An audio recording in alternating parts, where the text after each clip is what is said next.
नमस्कार पत्रकार साथियों, मैं इस समय लखनऊ में हूँ और कल ही मैं यहाँ आया हूँ और जिस विषय को लेकर मैं यहाँ पर बात करने जा रहा हूँ, बेहतर तो ये होता कि उस पर मैं प्रेस कॉन्फ्रेंस करता, बाकायदा आप लोगों को बुलाता और आपके समक्ष उस विषय के बारे में जानकारी देता।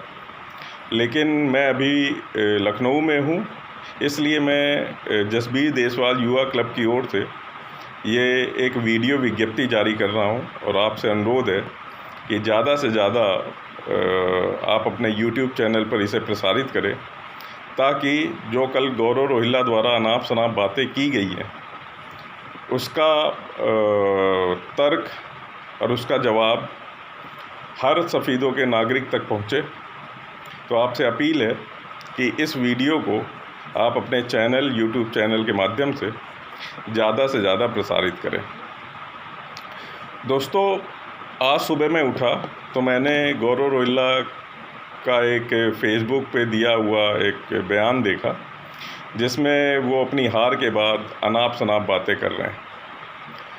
दोस्तों, गौरव रोहिल्ला जी हमारे मित्र हैं और चुनाव से पहले बहुत उनके फ़ोन आते थे, हमसे राय मशवरा लेते थे।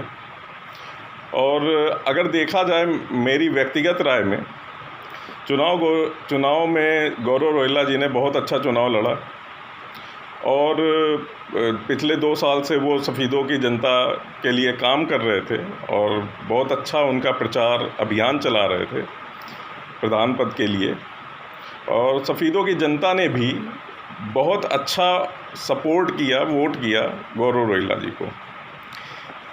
लेकिन हर चुनाव में हार होती है किसी की और कोई एक जीतता है। तो यहाँ पर बिट्टा जी की जीत हुई, इसके लिए मैं उनको बधाइयाँ देता हूँ। और गौरव जी के बारे में ये कहूँगा कि एक समझदार व्यक्ति वही होता है जो आवेश में आकर अपनी हार का ठीकरा दूसरों पे नहीं फोड़ता है, बल्कि अपनी हार के बारे में चिंतन करता है, अपनी कमियों के बारे में विचार करता है और जो कमियां रह गई हैं उसे वो आने वाले समय में दूर करने का प्रयास करता है, कोशिश करता है। लेकिन आज सुबह जो मैंने गौरव रोहिल्ला का वीडियो देखा, जो नतीजों के बाद उनका आया, उसमें उन्होंने मतलब एक बड़े ही नासमझ, अपरिपक्व राजनेता की तरह, मैं उनको बहुत परिपक्व नेता मानता था और मैं अपने सभी साथियों को बोलता भी था कि गौरव रोहिल्ला में एक राजनीतिक व्यक्ति के सारे गुण हैं। लेकिन आज के वीडियो को देखकर मुझे काफ़ी अफसोस हुआ और उनके बारे में मेरी पूरी राय बदल गई। दोस्तों,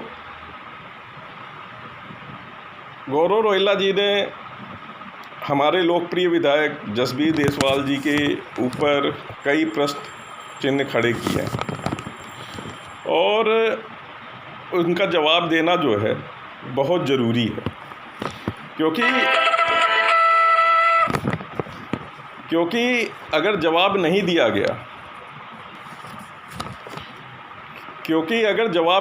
गया तो कोई भी ऐरा गैरा नत्थु कैरा जो है वो कुछ भी बोल के चला जाएगा और हम देखते रह जाएंगे। तो इसलिए जवाब देना बनता है। तो गौरव भाई, जो आपने अपने वीडियो के माध्यम से जो विधायक जसबीर देसवाल जी के ऊपर प्रश्न चिन्ह लगाए हैं, उसके बारे में मैं आपको एक एक करके सारे जवाब देता हूं और उम्मीद करता हूं कि आप जो है उन जवाबों से, उन कारणों से कुछ ज्ञान लेकर भविष्य में इस तरह की अनाप शनाप बातें नहीं करेंगे।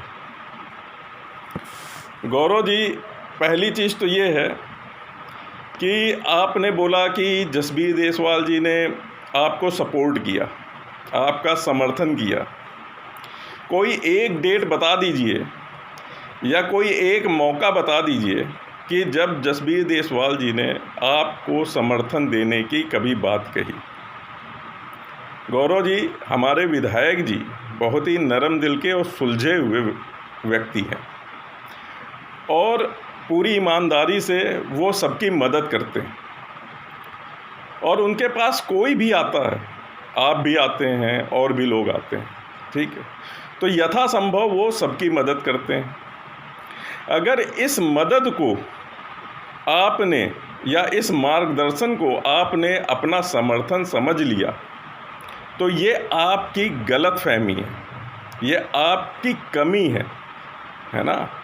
तो ना कभी उन्होंने किसी तरह के आपको समर्थन देने की बात कही थी, है ना, और ना ही कभी इस तरह का कोई मौका आया था, कोई प्रेस कॉन्फ्रेंस में या कभी पब्लिक प्लेस पे उन्होंने आपको समर्थन देने का कभी वायदा किया हो, है ना। तो ये बात एकदम आधारहीन है कि उन्होंने कभी आपको समर्थन देने की बात कही थी। हाँ, आपके जैसे जितने लोग भी उनके पास आते हैं वो ईमानदारी से जितने संभव हो सकता है वो उनकी मदद करते हैं। आप भी कई काम लेके विधायक जी के पास आए, विधायक जी ने आपकी मदद की, और लेकिन दुर्भाग्य से आपने उस मदद को आपने अपना समर्थन समझ लिया, है ना, ये गलत है। दूसरी बात, ये जो आपने कल अनाप शनाप बोला है ना, जिसका कोई आधार नहीं है, जिसका कोई सिर पैर नहीं है, ये बातें अगर आप चुनाव से पहले बोलते तो शायद सफ़ीदों की जो जनता है, समझदार जनता है, वो आपकी बात पर यकीन करती या भरोसा करती। लेकिन जिस तरीके से आपने नतीजे आने के बाद बौखलाहट में, है ना, बिना कुछ सोचे समझे हार का ठीकरा दूसरों पर फोड़ना शुरू कर दिया, ये आपकी राजनीतिक अपरिपक्वता दिखाता है। ये दिखाता है कि आप में अभी परिपक्व नेता का कोई भी गुण नहीं है। आप में धैर्य नहीं है, आप में गंभीरता नहीं है, जो एक नेता का पहला गुण होना चाहिए कि उसको गंभीर होना चाहिए। क्योंकि जब वो गंभीर होगा, शांत होगा, तभी वो अच्छे बुरे में पहचान कर पाएगा। तो वो कमी जो है कल मुझे आप में दिखी कि आपने इस तरीके से आकर अनाप शनाप बोलना शुरू कर दिया। तीसरी बात गौरव जी, मैं आपका एक जो बात मैं सुन रहा था आपके वीडियो में, उसमें आप कह रहे थे वोट और सपोर्ट। गौरव जी, वोट और सपोर्ट, ये इसका फैसला वो व्यक्ति या वो संस्था करेगी, ना कि आप करोगे कि किसको वोट किया जाए और किसको सपोर्ट किया जाए। और ये बात प्रचार करने की नहीं होती है, ना किसी को बताने की होती है कि हम किसका वोट कर रहे हैं, किसका सपोर्ट कर रहे हैं, है ना। तो ये जो आप कह रहे हैं कि विधायक जी पहले हमें कर रहे थे फिर बाद में इसको कर दिया, तो ये एकदम बेसलेस है, इसमें कोई सच्चाई नहीं है। वोट करना और किसी को सपोर्ट करना के लिए हर व्यक्ति स्वतंत्र है। किसको वोट करना है, किसको सपोर्ट करना है, ये किसी को बताने की या पूछने की भी किसी को ज़रूरत नहीं होनी चाहिए, है ना, कि आप किसको सपोर्ट कर रहे हैं या किसको वोट करना है। भाई वो उसका अपना निर्णय है, हर व्यक्ति का या हर संस्था का, हर राजनीतिक दल का। हर राजनीतिक दल किसी न किसी का वोट कर रहा था, किसी न किसी का सपोर्ट कर रहा था। हर पार्टी किसी को सपोर्ट कर रही थी। हर नेता चाहे छोटा हो बड़ा हो, जिस लेवल का हो, वो वोट और सपोर्ट करता है। अब वो वोट और सपोर्ट इसलिए करता है, चाहे चुनाव बड़ा हो या छोटा हो, सरपंच का हो, पार्षद का हो, चेयरमैनी का हो, विधायकी का हो, सांसद का हो, कोई भी राजनेता है तो वो अपने क्षेत्र में प्रभाव बढ़ाने के लिए, प्रभाव रखने के लिए किसी न किसी का वोट और सपोर्ट करता है। तो ये कह देना कि विधायक जी ने उसको सपोर्ट किया, ये हमारे विधायक जी पे डिपेंड करता है, ये हमारे नेता पे डिपेंड करता है कि वो किसको वोट करे, किसको सपोर्ट करे। इसमें आपके ज्ञान की और आपके इस तरीके के अनाप शनाप बोलने की ज़रूरत नहीं है उस पर। तभी मैं बार बार कह रहा हूँ कि ये सब देखते हुए अभी तो आपको चुनाव की परंपरा और चुनाव के बारे में कुछ नहीं पता है और आप चुनाव मैदान में आ गए। बहुत अच्छा है कि आप जो है दूसरे नंबर पे रहे, शहीदों की जनता ने आपका अच्छा साथ दिया। उसका कारण भी ये था कि आप बहुत अच्छा कैंपेन कर रहे थे, प्रचार में बहुत आप नंबर 1 थे, मैं शुरू से कह रहा हूँ। लेकिन जो कल आपने वीडियो जारी किया, उसको देख के मुझे आप में अभी भी राजनीतिक क्षमता में कमी दिखाई दी, और अभी आपको बहुत कुछ सीखने की ज़रूरत है। और आपके बहुत अच्छे अच्छे राजनीतिक साथी हैं, और मैं उम्मीद करूंगा आप उनसे सीखेंगे भी। चौथी बात जो मैं ये कहना चाहता हूं कि आपकी हार के पीछे एक जो चुनाव के अंतिम 3 दिन में जो बौखलाहट आप में दिखाई देने को मिली, वो एक बड़ा कारण है आपकी हार का। आपने नकारात्मक बोलना शुरू कर दिया, बिगाड़ देंगे, ख़त्म कर देंगे। इवन नतीजे आने के बाद भी आपने जो है ये सब बोलना जारी रखा। किसी को धमकी देकर या देख लेना, समझ लेना, सिखाएंगे, बीसी बिरादरी का ठेकेदार बनने की बात हो, इन बयानों के कारण आपका जो आखिरी के 3 दिन थे, है ना, वो नकारात्मक जो गुजरे, उसमें काफ़ी नकारात्मकता दिखी, घृणा दिखी, नफ़रत दिखी। लग रहा था जैसे आप तोड़ने की बात कर रहे हैं, ना कि जोड़ने की बात कर रहे हैं। पत्रकारों पर झूठे आरोप लगाना, है ना, ये कहीं भी एक सभ्य समाज का में नहीं हो सकता है। ऐसा इलेक्शन मैंने अपने जीवन में पहली बार देखा। मैंने भी बहुत सारे चुनाव देखे, लेकिन इस तरह का मैंने पहली बार देखा कि इस तरीके की बातें, घृणा फैलाई जा रही हो, है ना। और आप तो 2 कदम आगे निकले उससे। चुनाव तक तो ठीक था, लेकिन चुनाव नतीजे के बाद भी आपकी भाषा शैली में कोई भी अंतर नहीं दिखा। आप वैसे ही जो है भाषा का प्रयोग कर रहे हैं। ये कितनी गलत बात है। छठी बात, और इसी बात पर मैं अंत करूंगा अपनी इस प्रेस विज्ञप्ति का। जो बोलना तो नहीं चाहिए, लेकिन गौरव भाई यहाँ पर बोलना बहुत ज़रूरी हो जाता है, क्योंकि आपने मर्यादा की सारी सीमाएं लांघ दी है ना। अब कुछ रह नहीं जाता है कि चाकू घोंपने जैसी जो बात आपने कही है कि पीठ में चाकू घोंप दिया, और इस तरीके की अनाप शनाप जो बातें आपने बोली हैं विधायक जी के बारे में, तो आपने सारी मर्यादा की सीमाएं लांघ दी है ना। तो कुछ अब बचता नहीं है ना। तो उसके बारे में मैं बोल देना यहाँ पे चाहता हूँ। आपने सही बोला कि आप जो है गरीब परिवार से हो, आपका परिवार का गुजारा बहुत मुश्किल से चलता है ना। और आपकी गरीबी के दर्द को ही देखते हुए विधायक जसबीर देसवाल जी ने आपके सेवानिवृत्त जो पिताजी हैं श्री पवन रोहिला जी को, हमारे काफ़ी हम सम्मान करते हैं उनका, अंकल जी कह के बोलते रहते हैं कंपनी में, है ना। आपकी गरीबी हालत को देखते हुए ही, आपकी मजबूरियों को देखते हुए ही विधायक जी ने आपके सेवानिवृत्त पिताजी को स्काईलार्क में रोजगार दिया, है ना। और किसी ने ये दर्द को नहीं समझा आपके परिवार का, आपके परिवार को रोजगार दिया, है ना।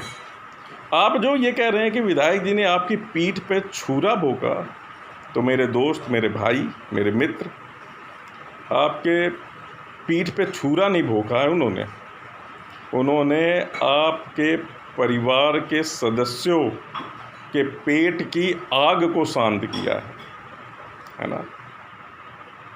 आपके परिवार को रोजगार दिया है। ये कितनी शर्मनाक बात है। जो आपके परिवार को रोजगार दे रहा है, जो आपकी गरीबी मिटाने का काम कर रहा है ना, उसके बारे में आप ये बोलते हो कि उन्होंने आपके पीठ पे छुरा भोंक दिया। गौरव भाई, अभी आप उस स्तर के नेता भी नहीं हो कि विधायक जी की राजनीति का बराबरी कर पाओ, है ना। तो ये जो पीठ पे छुरा भोंकने वाली जो बात है, ये सुनकर गौरव भाई वाकई में मेरे लिए आपकी जितनी इज्जत थी, है ना, वो सब ख़त्म हो गई। और जिसने भी सुना होगा ये बात, उसने भी महसूस की होगी कि जिस व्यक्ति ने आपके परिवार की गरीबी मिटाने का काम किया, आपके परिवार के सदस्य को रोज़गार दिया, उसके लिए आप पीठ में छुरा भोगने वाली बात कर रहे हो, है ना। ये कितनी शर्मनाक बात है। कभी आप इत्मीनान से सोचना, अकेले में एकांत में सोचना कि छुरा भोगना जैसा शब्द का प्रयोग करके आपने कितनी शर्मनाक बात कही है। और इसके लिए आपको माफ़ी मांगनी चाहिए सार्वजनिक रूप से कि मैंने गलत बात की है ना। और मैं मांग करता हूँ कि आपको माफ़ी मांगनी ही चाहिए समाज में आके। जिसने आपके परिवार को रोज़गार दिया, उसके बारे में आप इतनी गंदी और घटिया सोच रखते हैं। गौरव भाई, आप हमारे कार्यालय में विधायक जी से मिलने आते थे, आपका पूरा सम्मान होता था। आप सीधे विधायक जी के कमरे तक आपका प्रवेश था बिना किसी रोक टोक के। आपका फ़ोन विधायक जी 1 घंटे में उठाते थे, है ना। और आपने कितनी घटिया सोच आज जाहिर की है ना। मैं ये सारी बातें पत्रकार भाइयों, मैं वहाँ आकर भी बोल सकता था, लेकिन मुझसे रहा नहीं गया। जब मैंने ये सुबह सुना गौरव का वीडियो देखा, तो मुझे लगा इसका जवाब तो तुरंत देना बनता है, और इसलिए मैं ये वीडियो विज्ञप्ति जारी कर रहा हूँ, वीडियो रिलीज जारी कर रहा हूँ। गौरव भाई, बुजुर्गों ने कहा है कि हार से सीखना चाहिए, लेकिन अभी आप में वो मैच्योरिटी नहीं है कि आप बुजुर्गों की बात भी समझ पाओ। आप बौखला गए, है ना। बौखलाहट में आप अनाप शनाप बोल रहे हो, ठीक है। इसको बंद करो, इसका कोई फ़ायदा नहीं है। अब नतीजे आ चुके हैं, है ना। और ये सब कह के कि मैं विधायक जी के ख़िलाफ़ मुहिम चलाऊँगा, मैं विधायक जी को देख लूँगा, है ना, तो ये सब बातें ना एकदम निराधार होती है, इनका कोई पैर नहीं होता है। और अगर उसके बावजूद भी आपको विधायक जी के ख़िलाफ़ नकारात्मक मुहिम चलानी है, तो वो भी आपको मुबारक हो, है ना। मुझे पता है कि प्रचार में आप बहुत अच्छे माहिर खिलाड़ी हो, है ना, लेकिन सच्चाई और कर्म आदमी को अच्छा इंसान बनाते हैं, जो आप अच्छे इंसान नहीं हो। प्रचार करके आदमी अच्छा इंसान नहीं बन सकता, उसके कर्म और उसके विचार उसको अच्छा इंसान बनाते हैं। दोस्तों, एक बात तो तय है, मैं आपको यहाँ बता दूँ कि हमारे लोकप्रिय विधायक जसबीर देसवाल जी के खिलाफ़ कोई भी बयान देगा, अनर्गल बयान, आपत्तिजनक बयान, बेहुदा बयान, तो उसका करारा जवाब मिलेगा, है ना। तो एक बात तो कान खोल के गौरव रोहिल्ला जैसे जितने भी शरारती तत्व हैं वो सुन ले कि भविष्य में अगर इस तरह की कोई भी बयानबाजी हुई, तो हम जो है उसका भी चीरहरण करेंगे। उसका जो व्यक्तिगत जीवन है उसका भी फिर चीरहरण होगा, है ना। तो समझदारी इसी में है कि अब आप हार गए हो गौरव भाई, तो हार गए हो तो शांति से अब आप उसका चिंतन करो, मंथन करो, और भविष्य में इस तरीके की अनाप शनाप बयानबाजी से बचो। धन्यवाद।